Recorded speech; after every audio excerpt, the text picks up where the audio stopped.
Hello student, good morning. मैं गोकुल आज आपके लिए इस वीडियो में लेकर आया हूँ क्लास 10th विज्ञान चैप्टर नंबर हमारा 5 चल रहा था, दैनिक जीवन में रसायन। इसके हमने 3 पार्ट कंप्लीट कर लिए थे।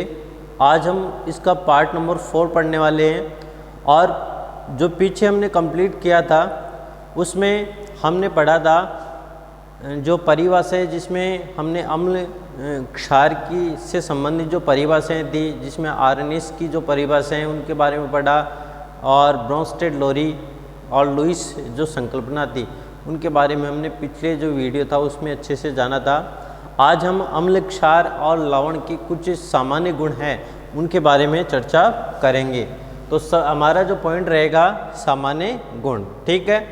अब हमें पता है, ध्यान रखना इसमें, पहले हम बात करते हैं अम्ल जो है वो नीले लिटमस पत्र को, जब अम्ल का लिटमस परीक्षण किया जाता है तो ये नीले लिटमस पत्र को क्या कर देता है, लाल कर देता है, ठीक है।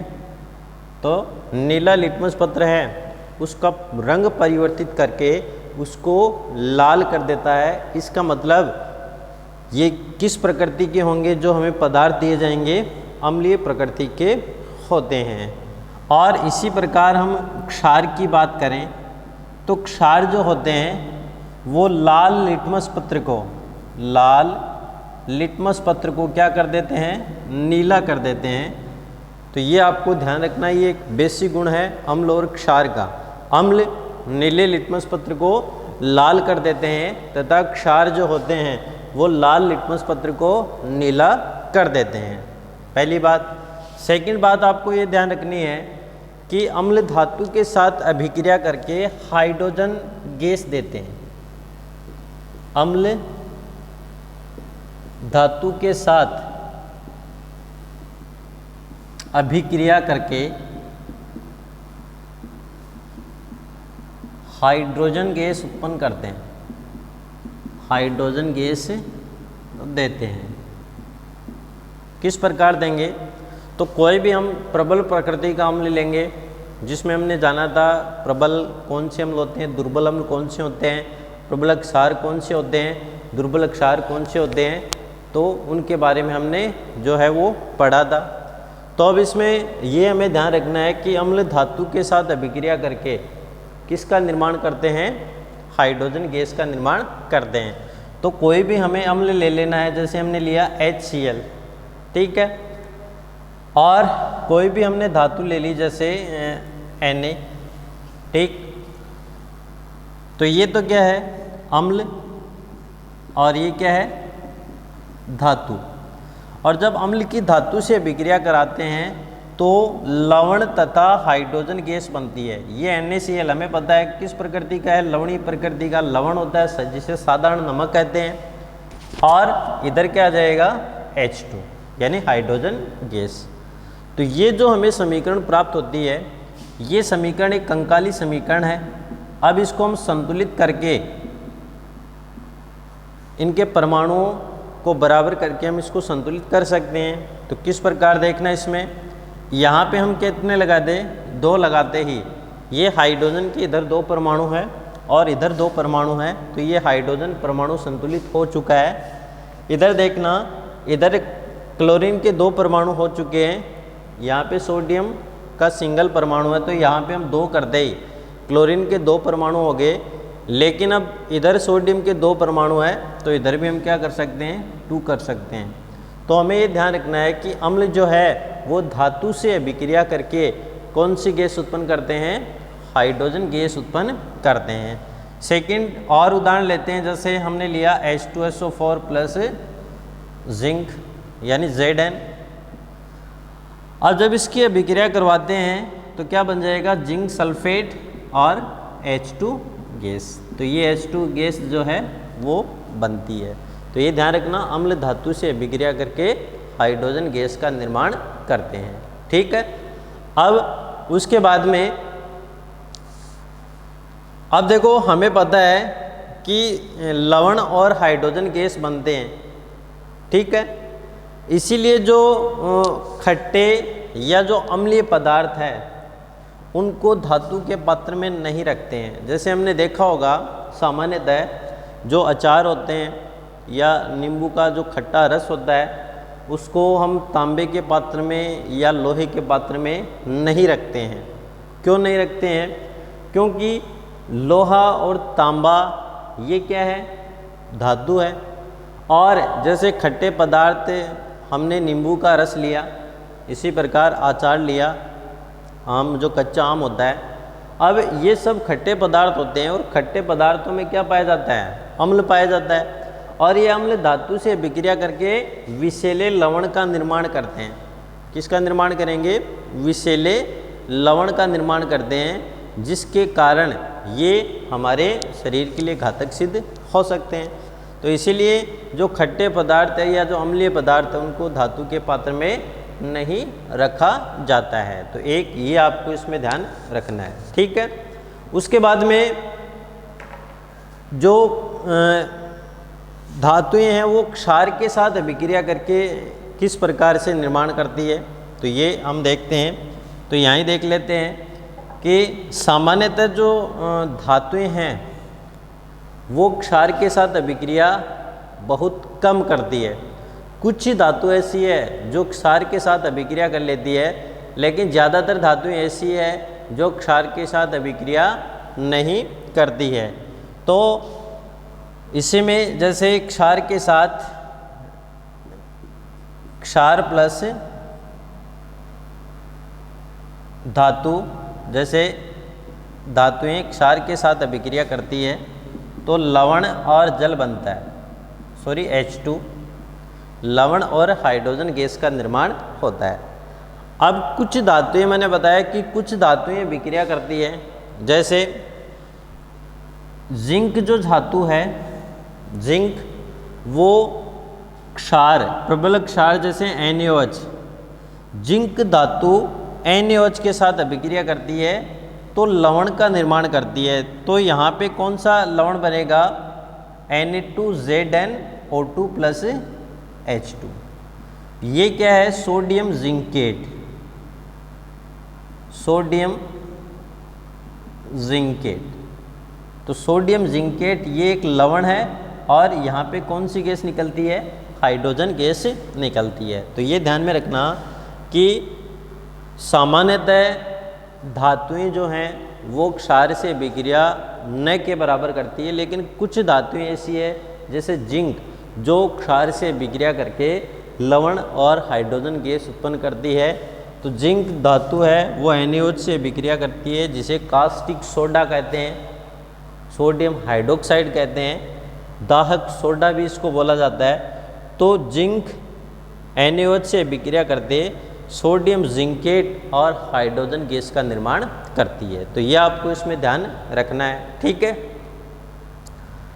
अब जो सामान्यतः एग्ज़ाम में पूछा गया है और ज़्यादातर पूछा जाता है, पीछे 2 साल से हर बार ये जो क्वेश्चन है वो परीक्षा में पूछ लिया जाता है कि जब हाइड्रोजन गैस बनती है, जब हम धातु की अम्ल से अभिक्रिया करवाते हैं, उस स्थिति में जो हाइड्रोजन गैस बनती है तो उस हाइड्रोजन गैस के निर्माण का जो परिपथ होता है, किस प्रकार वो बनती है, उसके निर्माण का जो परिपथ होता है वो परिपथ चित्र किस प्रकार बनाया जाता है। तो ऐसा क्वेश्चन पीछे 2 सालों से लगातार आ रहा है। तो ये आपको खासकर ध्यान रखने की आवश्यकता है। तो उसको डायग्राम के रूप में हम किस प्रकार से बना सकते हैं, तो ये आपको इसमें देखना है, ठीक है। अब जो क्वेश्चन आता है वो सीधा डायग्राम के ऊपर पूछा जाता है। तो इसके लिए देखो हमें एक परखनली चाहिए होती है।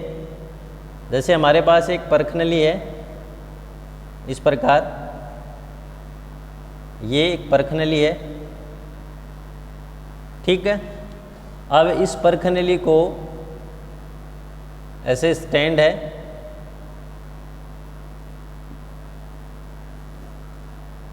ये इस प्रकार,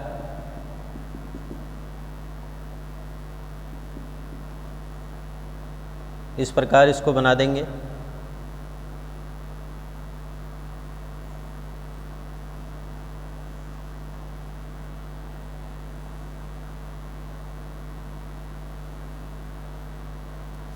ठीक है, ये एक स्टैंड है यहाँ से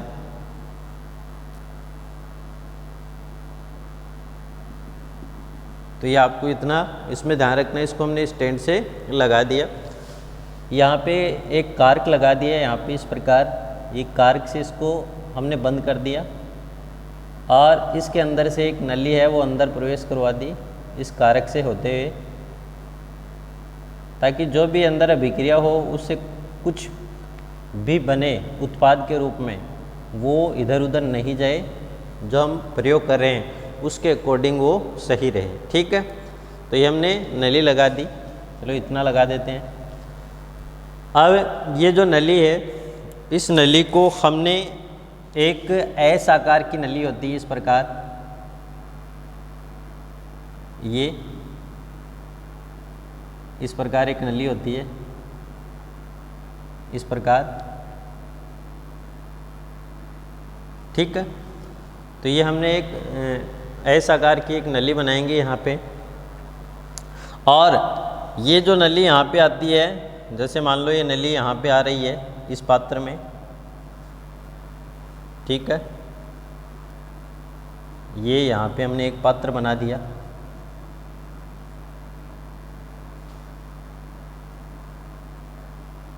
ये एक प्याली नुमा पात्र है और ये जो पात्र है इस पात्र में हमने ये इसका लेवल है और इस पात्र में इस नली को लेके आते हैं इस प्रकार, ये नली यहाँ पे, और इस पात्र में साबुन का पानी भरा हुआ है, ऐसे कर देते हैं इसको, ये एस शेप्ड हो गई पूरी। और ये जो पात्र है इस पात्र में हमने जो है वो साबुन का पानी डाला है, ताकि हाइड्रोजन गैस जो आए वो इस साबुन के पानी में जैसे ही प्रवेश करती है तो साबुन बुलबुलों का निर्माण करता है, तो यहाँ पे बुलबुले उत्पन्न हो जाएंगे। तो उस बुलबुलों के द्वारा हम ये पहचान सकते हैं कि इस पात्र में से होते हुए कोई गैस जो है वो बाहर निकल रही है। ठीक है, तो ये हमने जो पात्र है उसके अंदर ये लगा दिया, इसको यहाँ तक रख दो।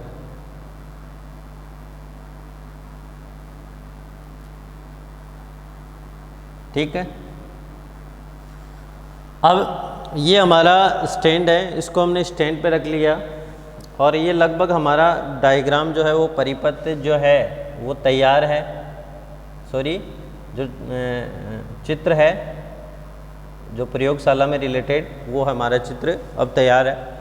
और ये यहाँ पे ये जो परख नली है, इस परख नली के अंदर हमें क्या डालना है, दानेदार जिंक के टुकड़े, जैसे ये हमने डाल दिए दानेदार जिंक, तो ये क्या है, दानेदार जिंक के टुकड़े। ये पूरा जो है वो परख नली है और ये स्टैंड है, और इसके अंदर इसी परख नली के अंदर हमने कुछ डाला है, वो क्या है, तनु सल्फ्यूरिक अम्ल है, वो डाल दिया, तनु सल्फ्यूरिक अम्ल H2SO4। ठीक, और ये लगभग हमने इसको पूरा भर दिया है। और जब तनु सल्फ्यूरिक अम्ल इस जिंक से विक्रिया करता है तो हमें पता है कौन सी गैस बनेगी, हाइड्रोजन गैस निर्मित होगी या हाइड्रोजन गैस निकलती है।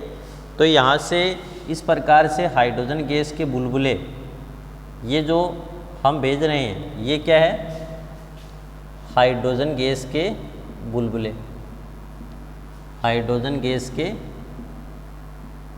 बुलबुले। ठीक है, अब यहाँ से हाइड्रोजन गैस बनी, वो इस नली से होती हुई कहाँ जाएगी, ये कोई पात्र है और इसमें हमने क्या डाला है, साबुन का विलयन। तो इसमें हमने क्या डाला, साबुन का विलयन। ठीक है, इसी प्रकार ये साबुन के विलयन में हाइड्रोजन गैस जो है वो क्रिया करेगी, तो ये क्या हो जाएगा, साबुन से बने हाइड्रोजन गैस के बुलबुले, या हम लिख सकते हैं हाइड्रोजन गैस से बने हाइड्रोजन गैस से बने साबुन के बुलबुले। ठीक है, तो इस प्रकार ये जो साबुन के बुलबुले हैं वो क्या होंगे, बाहर निकलेंगे। यहाँ से हाइड्रोजन है वो साबुन के अंदर प्रवेश करेगी, तो यहाँ से साबुन के बुलबुले बाहर निकलेगी। और ये जो नली है इसको हम लिख सकते हैं प्रवाह नली, क्योंकि हाइड्रोजन गैस का प्रवाह इसी नली के माध्यम से हो रहा है। ठीक है, उसके बाद में यहाँ जो है इन बुलबुलों के ऊपर जस्ट यहाँ पे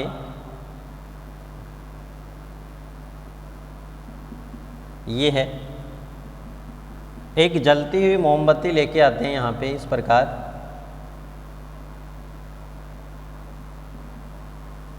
यहाँ हमने एक जलती हुई मोमबत्ती लेके आई, तो मोमबत्ती जैसे ही लेके आएंगे, ठीक है, तो इस विस्फोट होता है, यहाँ पे तीव्र विस्फोट होता है और विस्फोट से पट पट की ध्वनि सुनाई देती है। तो पट पट की ध्वनि के साथ हाइड्रोजन गैस का दहन होता है। पट पट की ध्वनि के साथ हाइड्रोजन गैस का दहन। ठीक है, और ये क्या है, मोमबत्ती है। ठीक, तो ये जो है परीक्षा में बहुत क्वेश्चन पूछा गया है, तो ऐसा आपको निर्माण करना जरूरी है, आना चाहिए। तो ये धातु की अम्ल से अभिक्रिया का डायग्राम है, धातु की अम्ल से अभिक्रिया। तो ये आपको कुछ बातें हैं वो इसमें ध्यान रखने की आवश्यकता है। अब देखो इसमें होता क्या है, ये हमने परखने लिया, उसको किसी स्टैंड पे फिक्स कर लिया और इसमें जिंक के दानेदार जिंक के कुछ टुकड़े हैं वो डाल दिए। अब इसके अंदर तनु सल्फ्यूरिक अम्ल डालते हैं, तो तनु सल्फ्यूरिक अम्ल जैसे जिंक से अभिक्रिया करेगा तो यहाँ से हाइड्रोजन गैस बनती है, और ये हाइड्रोजन गैस इस प्रवाह नली के द्वारा साबुन की विलयन में जाती है। तो साबुन की विलयन में जैसे ही प्रवेश करेगी तो साबुन जो है हाइड्रोजन गैस से बुलबुले बनाएंगे और ये बुलबुले ऊपर बाहर निकलेंगे, और इन बुलबुलों के ऊपर एक जलती मोमबत्ती लेके आते हैं। तो ये मोमबत्ती जैसे ही उसके ऊपर लाएंगे तो वहाँ पे ज्वाला के साथ विस्फोट होता है और पट पट या चट चट की कुछ ध्वनि हमें सुनाई देती है। और ये इस प्रकार हमने दर्शाए कि विस्फोट से जो बुलबुले हैं वो टूटते हुए हमने दर्शा रखे हैं। तो पट पट की ध्वनि के साथ हाइड्रोजन गैस का दहन हो रहा है। तो हाइड्रोजन गैस के बने साबुन के जो बुलबुले हैं, तो इस प्रकार हम इसका जांच कर सकते हैं किसकी, हाइड्रोजन गैस की, कि जब कोई अभिक्रिया होती है तो उसमें हाइड्रोजन गैस निकलेगी। तो उस हाइड्रोजन गैस की उपस्थिति की हम जांच है वो किस प्रकार से जो है वो कर सकते हैं। तो ये आपको जो है वो अच्छे से पता रखना है या पता होने की आवश्यकता है। ठीक है, अब जो अगला हमारा पॉइंट रहेगा इसी में कि अम्ल जो है वो धातु ऑक्साइड के साथ अभिक्रिया करके किसका निर्माण करता है वो देखेंगे। तो ये आपको डायग्राम का निर्माण जो है वो करना आना चाहिए, और ये अगर आता है तो 1 या 2 नंबर का क्वेश्चन परीक्षा में पूछ लिया जाता है सामान्यतः, जो पीछे 2 साल से लगातार पूछा जा रहा है, तो आगे भी पूछा जा सकता है।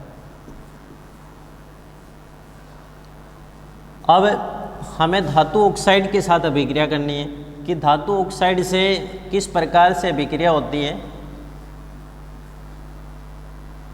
तो अगला हमारा जो पॉइंट रहेगा वो रहेगा अम्ल धातु ऑक्साइड के साथ अभिक्रिया। तो थर्ड हमारा जो पॉइंट है वो रहेगा अम्ल प्लस धातु ऑक्साइड। अब देखो सामान्यतः इस टाइप से जो क्वेश्चन आता है तो हमें इसको बिल्कुल रटने की आवश्यकता नहीं है। अब इसमें हमें ये कुछ बेसिक इसका अगर आता है तो हम अभिक्रिया को आसानी से करवा सकते हैं। कैसे देखना, जैसे हमें पता है कि अम्ल दिमाग में आते ही हमें ले आना प्रबल अम्ल। तो प्रबल हमने 3 पढ़े थे, HCl, H2SO4 और HNO3। तो सामान्यतः हम HCl H2SO4 से करवाते हैं, अगर आवश्यकता हो तो HNO3 से भी करवा सकते हैं। तो हमने कोई भी अम्ल ले लिया, जैसे हमने ले लिया HCl, ठीक है। अब हमने HCl अम्ल ले लिया तो आगे इसमें क्या बोल रखा है कि जो धातु ऑक्साइड अम्ल से अभिक्रिया करेंगे तो हमें लवण बनेगा। कैसे बनता है तो देखते हैं। ये धातु ऑक्साइड है तो हमने कोई भी अम्ल ले लिया, ठीक है। अब धातु ऑक्साइड, तो धातु का मतलब कोई भी हमने धातु ली, जैसे हमने ले लिया Na, ये एक धातु है। ऑक्साइड जब बनाता है तो हमें किससे अभिक्रिया करनी है? ऑक्सीजन से। तो बताओ इससे अभिक्रिया इससे करवाएंगे तो क्या बनेगा? Na2O, ये तो बनेगा, ये धातु ऑक्साइड है, ठीक है। अब ये कैसे बना तो वो भी देख लो। जो हमने 9th में देखा था कि ये NaO2, सामान्यतः हम ज़्यादातर जिनको नहीं पता है वो लिखते हैं NaO2, तो ये NaO2 नहीं होता है। तो हमने देखो 9th में देखा था कि इसकी संयोजकता 1 होती है और इसकी संयोजकता होती है 2। तो इस प्रकार तिरछा करके लिखा जाता है। तो Na जो है उसके नीचे कितना आएगा? 2, और O के नीचे आएगा 1। लिखो 6 मत लिखो, तो क्या बचेगा? Na2O। तो हमें किससे अभिक्रिया करवानी है? Na2O से। तो कोई भी हमने धातु ऑक्साइड ले लिया Na2O। अब देखो ये इसके साथ जुड़ जाएगा तो NaCl बन जाएगा। और देखो क्या आ रहा है? H और O, और H और O मिलते हैं तो H2O बनता है। तो ये हमने बना दिया। बताओ देखिए क्या बनेगा? लवण प्लस जल। तो किसका निर्माण होगा? लवण तथा जल का निर्माण होता है। तो ये ध्यान रखना, जब अम्ल की धातु ऑक्साइड से अभिक्रिया करवाते हैं तो लवण तथा जल का निर्माण होता है, ठीक है। तो ये आपको ध्यान रखना है। और ये जो लवण होते हैं कौन से? ये जो लवण बनेंगे जब हमने अम्ल की धातु ऑक्साइड से अभिक्रिया करवाई तो जो लवण बनते हैं ये लवण किस प्रकृति के होंगे? क्षारीय प्रकृति के होंगे। किस प्रकृति के होंगे? क्षारीय प्रकृति के होते हैं, ठीक है। अब इसी प्रकार सेकंड हम बात करते हैं क्षारों की। तो क्षार, इसी में जब क्षार की अधात्विक ऑक्साइड से अभिक्रिया करवाते हैं तो क्या बनता है? क्षार की किससे अभिक्रिया करवाएंगे? अधात्विक ऑक्साइड। और जब क्षार की अधात्विक ऑक्साइड से अभिक्रिया करवाते हैं तो बताओ किसका निर्माण होता है? वही लवण और जल बनता है, लवण प्लस जल। और ये जो लवण बनेंगे वो किस प्रकृति के होंगे? अम्लीय प्रकृति के होते हैं। किस प्रकृति के होंगे? अम्लीय प्रकृति के होते हैं। देखते हैं कैसे।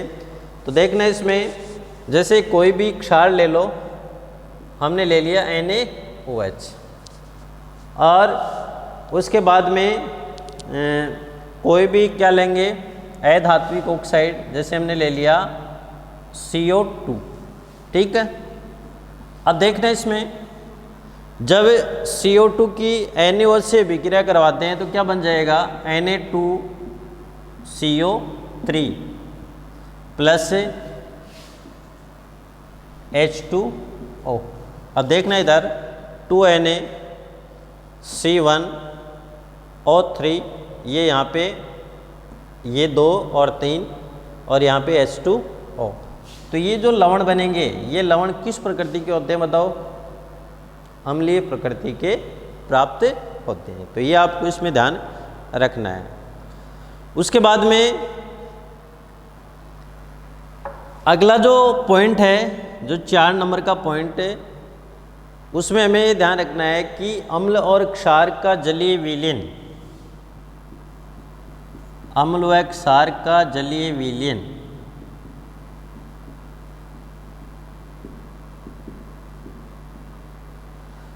अम्ल और क्षार का जो जलीय विलयन होता है वो विद्युत के सुचालक होता है। किसका होता है? विद्युत का सुचालक। और जब अम्ल और क्षार का जलीय विलयन विद्युत का सुचालक होगा तो इसका उपयोग किस रूप में किया जाता है? विद्युत अपघट्य के रूप में किया जाता है। किस रूप में किया जाता है? विद्युत अपघट्य के रूप में इसका उपयोग किया जाता है। तो ध्यान रखना, अम्ल और क्षार का जो जलीय विलयन है विद्युत का सुचालक होता है, इसलिए इसका उपयोग विद्युत अपघट्य के रूप में किया जाता है। और पांचवा आपको ध्यान में रखना है कि जब अम्ल क्षार से विक्रिया करते हैं तो अपना गुण खो जाते हैं। तो ध्यान रखना, जब अम्ल और क्षार की विक्रिया करवाते हैं तो ये अम्ल और क्षार दोनों क्या करते हैं? अपने अपने गुण खो देते हैं, अपने गुण खो देते हैं तथा उदासीन हो जाते हैं। क्या हो जाएंगे? उदासीन हो जाएंगे। और उदासीन होते हैं और ये जो विक्रिया कहलाती है वो कौन सी विक्रिया कहलाती है? उदासीनीकरण विक्रिया कहलाती है। कैसे? जैसे ये अम्ल है, क्षार है और ये अम्ल हमने लिया। अब जब इसके विक्रिया करवाएंगे तो ये बन जाएगा NaCl प्लस H2O। तो अब जब NaCl बनेगा इसमें ना तो क्षार के गुण होंगे, इसका मतलब हम बोल सकते हैं कि इसमें पूर्णतया किसके गुण होंगे? ना तो हो सकते हैं, ना तो अम्ल के पूर्णतया गुण होंगे, ना क्षार के पूर्णतया गुण होंगे। और जब ये दोनों मिलते हैं तो कुछ अलग ही गुण प्राप्त होते हैं। इसका मतलब ये दोनों अम्ल और क्षार अपने गुण खो देते हैं। तो ये जो प्रक्रिया होती है ये उदासीनीकरण जो प्रक्रिया है वो कहलाती है।